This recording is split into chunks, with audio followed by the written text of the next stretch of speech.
Boa tarde, meus queridos e amados irmãos em todo o Brasil, também aos meus queridos e amados irmãos que estiverem me assistindo em outro país. Uma ótima tarde para vocês, que Deus abençoe a vida de cada um de vocês, Deus que pague o apoio que vocês dão a esse humilde canal. Eu tenho muito que agradecer a vocês, né? Por vocês terem me apoiado, por vocês me apoiarem da forma que vocês me apoiam, né? E só tenho que agradecer a vocês. Pedir a Deus que abençoe a todos, né? E, como sempre, né? Eu vou fazer mais um vídeo muito importante aqui hoje. E eu queria pedir aí o seu joinha para o YouTube divulgar, né? Mais o meu trabalho, para o YouTube mostrar para mais pessoas. Vocês que gostam do meu trabalho, me ajudem aí. Recomende meus vídeos para outras pessoas.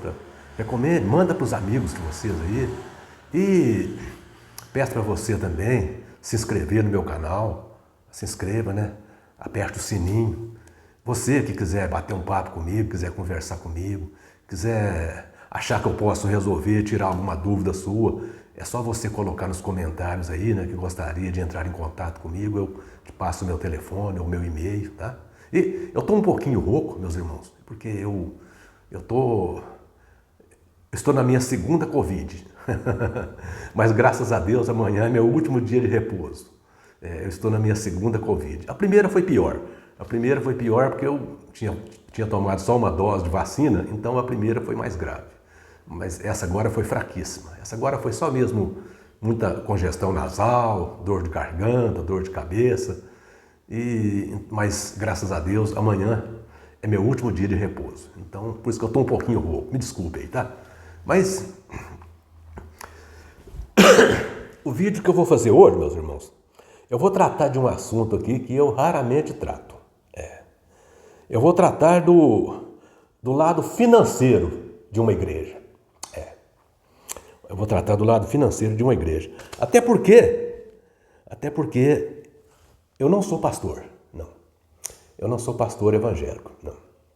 Eu sei que administrar uma igreja não é fácil, porque no meu curso de teologia eu estudei administração da igreja, né? Então, por isso, eu nunca administrei uma igreja, mas teoricamente eu tenho conhecimento de administração de uma igreja. Por isso eu posso opinar sobre como administrar uma igreja. Eu acho que não é fácil administrar uma igreja. Por que eu estou dizendo isso? Eu tenho visto no YouTube vários pregadores detonando os pastores, porque os pastores pedem para os fiéis colaborar ali com dízimo ou oferta, né? Pede para colaborar.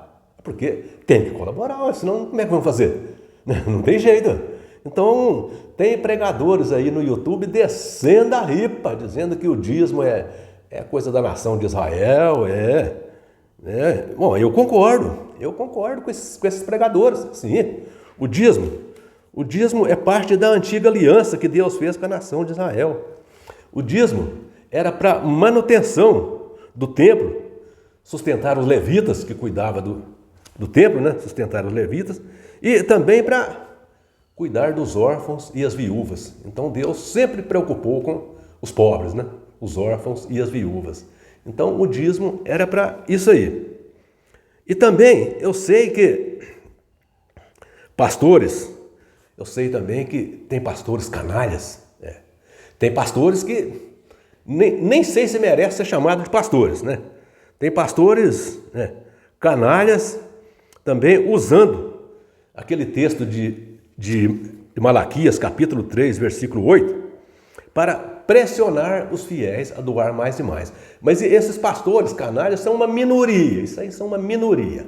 Não vamos taxar todos como eles, não, porque isso aí é uma minoria, mas pouquíssimos mesmo. Olha, esses falsos pastores fazem isso até acusando os fiéis, dizendo que os fiéis estão roubando a Deus.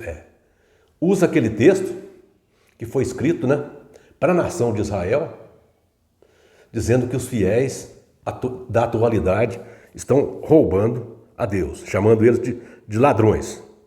Eu sei que esse texto ele não foi escrito para os dias atuais. Esse texto de Malaquias, capítulo 3, versículo 8, ele não foi escrito para os dias atuais. Esse texto, o contexto histórico dele não tem nada a ver com os dias atuais. Esse texto foi escrito para a nação judaica que havia retornado do cativeiro babilônico e não estava cumprindo com as suas obrigações de dar o dízimo ali para a manutenção do templo de Deus. E os levitas, quando se viram que os judeus não estavam dando o dízimo, os levitas abandonaram a adoração de Deus e foram procurar trabalho. Então, por isso que Deus inspirou o profeta Malaquias a escrever aquele texto, né? Então, isso aí não tem nada a ver com os dias de hoje.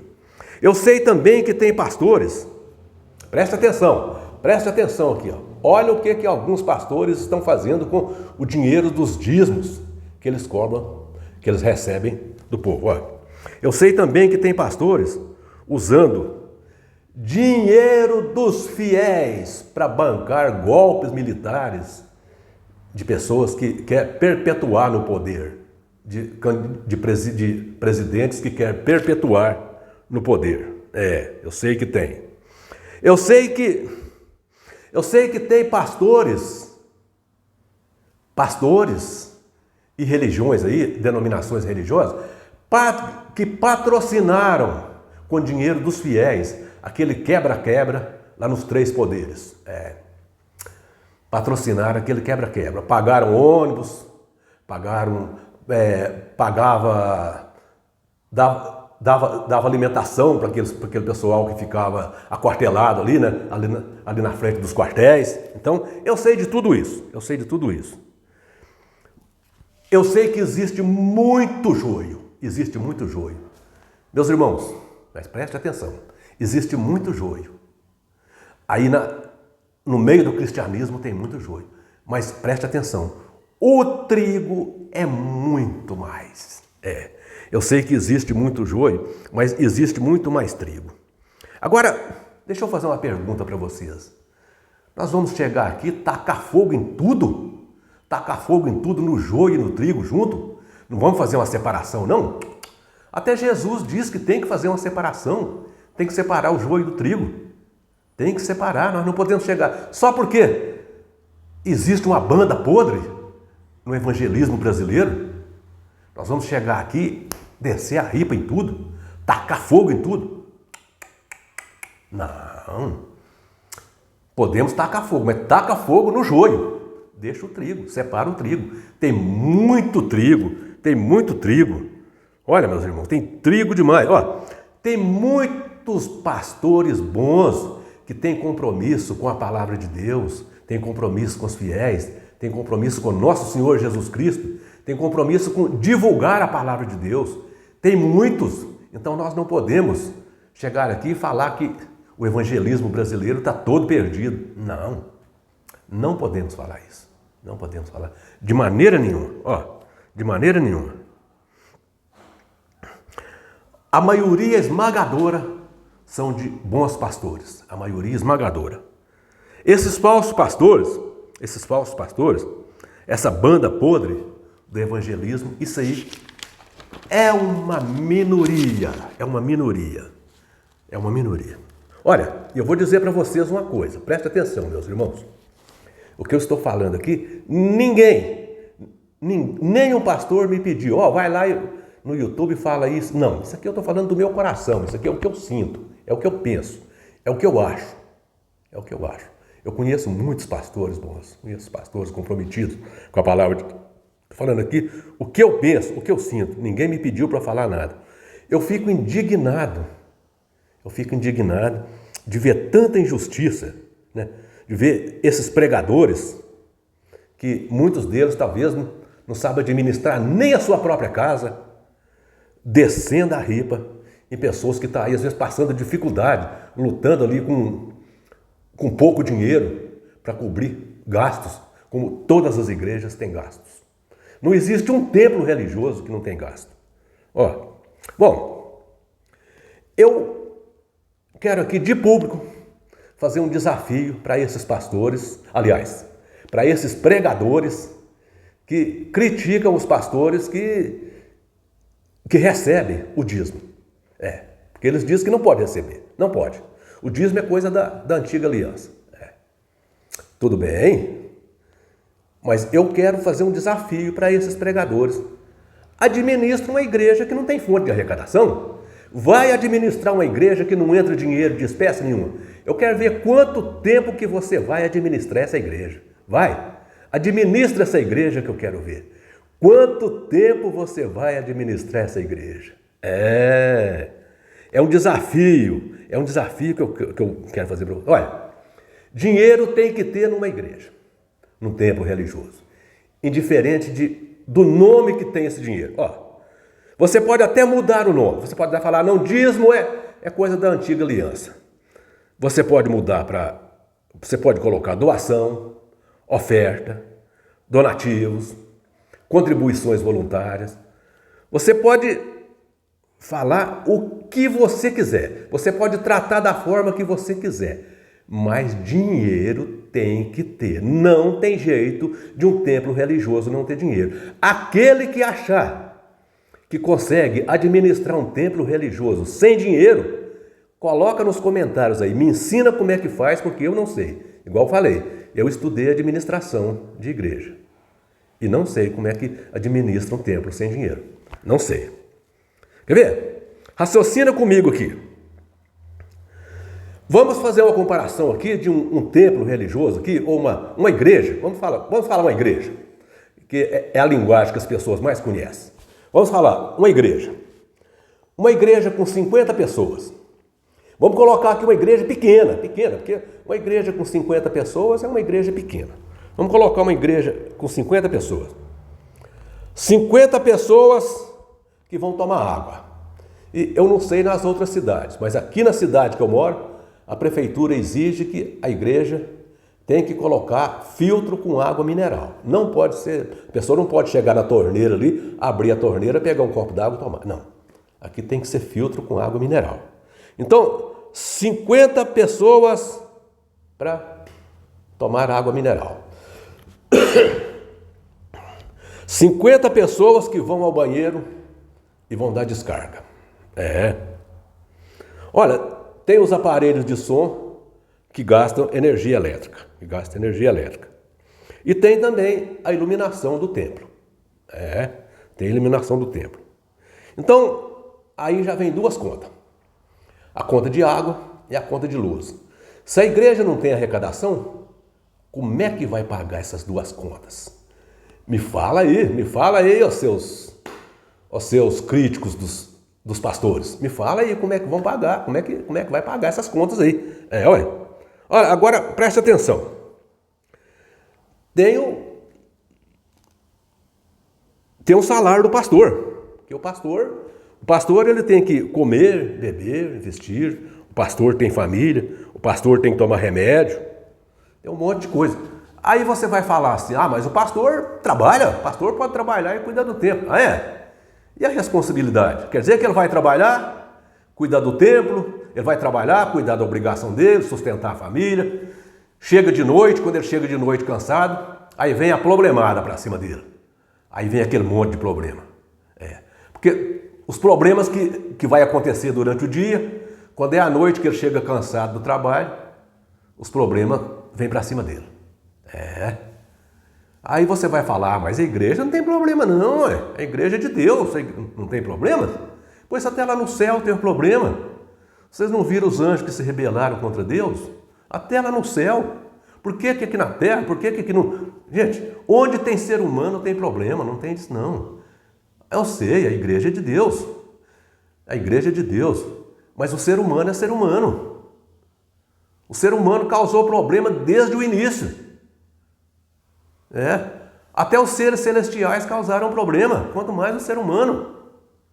Quantos anjos se rebelaram contra Deus? A Bíblia diz que Deus os colocou no Tártaro até o dia do julgamento deles, até o dia do juízo final. Então veja, meus irmãos, problemas tem por todo lado, não tem desse negócio não. Porque a igreja de Deus não quer dizer... Então o pastor trabalha, para manter a obrigação dele. Quando ele chega cansado, aqueles que não trabalham, aqueles que não têm aquela obrigação de cuidar de uma igreja, vêm trazer problema para ele que chegou cansado do serviço. Não, o pastor, ele tem que... Se ele é um pastor, vocês não falam que o dízimo, no passado, era para sustentar os levitas? Então, os levitas não trabalhavam, não. Os levitas ficavam só por conta de cuidar do templo. E o dízimo, uma das particularidades do dízimo ali, era sustentar os levitas. Porque Deus queria que os levitas ficassem para cuidar do templo. Então é isso aí, meus irmãos. O pastor tem que receber o seu salário. E o apóstolo Paulo ainda diz: não amordaça o boi, né, enquanto pisa o trigo, né? Não amordaça o boi. Então o apóstolo Paulo estava se referindo ao pastor. O pastor tem que comer. O pastor não pode ter a boca amordaçada, não. Agora, vamos continuar aqui. E se o templo for alugado? Se a igreja não tem arrecadação, como é que vai pagar o aluguel do templo? Né? Quem é que vai pagar o IPTU? Bom, porque, né, as despesas vêm. As despesas aqui, né? As despesas não faltam, não. Né? Agora, você pode falar, mas a denominação religiosa tem um prédio próprio. Ela tem um prédio próprio. Mas aí ela tem a água, tem a luz, tem todos os outros gastos ali, e tem também que ter um caixa para dar uma reforma no prédio de vez em quando, né? Porque o prédio também, mesmo que o prédio seja próprio, se não fizer uma reforma no prédio ali de vez em quando, o prédio vai cair. Então tem que sempre ter um dinheirinho ali em caixa, porque de tempo em tempo tem que contratar um pedreiro ali e fazer uma reforma no prédio. Porque senão o prédio cai. Começa a dar infiltração, os banheiros começam a entupir. Tem uns que costumam ir no banheiro ali e não jogam o papel não joga o papel ali na lixeira, né? Em vez de jogar o papel na lixeira, joga dentro do vaso. E o vaso entope. Então, tudo isso tem que ter dinheiro. Veja, meus irmãos. Então, eu acredito que é impossível uma igreja sobreviver sem uma arrecadação, sem uma fonte de arrecadação. Agora, para tudo isso, a igreja precisa de uma fonte de arrecadação. Não importa o nome que você dê para essa fonte. Se você acha que dízimo não fica bem, porque o dízimo era coisa do passado, então fala donativo. Mas donativo não fica bem? Contribuição voluntária. Mas contribuição voluntária não fica bem? Doações. Faz do jeito que você quiser. Fala do jeito que você quiser falar. Mas não tem jeito de não ter dinheiro. Não tem jeito de não ter dinheiro. Isso aí eu posso garantir para vocês. Eu gostaria que esses pregadores críticos administrassem a igreja sem arrecadação. É evidente que o que eu estou falando aqui, meus irmãos, você pode falar assim comigo, mas ele está apoiando uns certos pastores que tem por aí. Não, eu sei da banda podre que tem por aí, eu sei. Tem uma banda podre por aí que eu não apoio eles em hipótese alguma. Olha, existe uma banda podre que tira a lã da ovelha, tira o couro das ovelhas, come até a carne das ovelhas. Existe uma banda podre por aí que infelizmente eu não posso falar o nome aqui, né? Mas que eu gostaria muito de falar, eu gostaria. Eu conheço aí pelo menos uns 5 aqui, que está aqui na minha mente aqui, que se eu pudesse falar o nome deles, eu falaria. Falaria com todo prazer. Que são canalhas, que são canalhas. Esses aí, mais ou menos 5 aqui, ou talvez mais um pouquinho, que eu estou me lembrando deles aqui. Esses aí eu gostaria de ver eles na cadeia, porque é o que eles merecem, porque esses não podem ser chamados de pastor nem aqui e nem na China. Em lugar nenhum, esses caras não podem ser chamados de pastor. Então veja, meus irmãos, eu gostaria de pedir a vocês, critique. Nós temos todo o direito de criticar, porque nós somos evangélicos, nós pagamos, aliás, a gente fala o certo é devolver o dízimo, né? Nós devolvemos o nosso dízimo, ou damos o nosso donativo, ou damos as nossas contribuições, do jeito que nós achar mais prático falar. E temos o direito de criticar, sim. Mas vamos criticar a pessoa certa. Vamos fazer como Jesus falou. Vamos separar o joio do trigo. Vamos separar o joio do trigo. Olha, eu estou dizendo que tem muitos pastores honestos e que não merecem ser colocados nesse balaio junto com essa corja que existe por aí.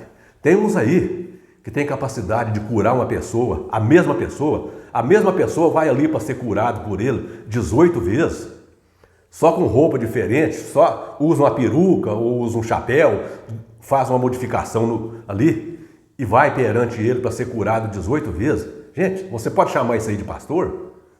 Tem condições de você chamar um cafajeste desse aí de pastor? De maneira nenhuma.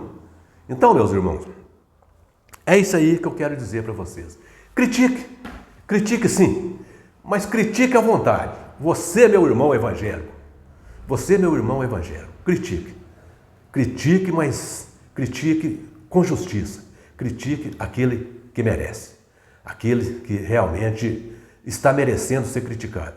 Mas procure ver antes qual que está merecendo, porque existem muitos pastores que têm compromisso com a palavra de Deus. E muitas vezes esses também estão sendo criticados sem merecer. Por culpa daqueles vagabundos, os bons pastores estão sendo criticados sem merecer.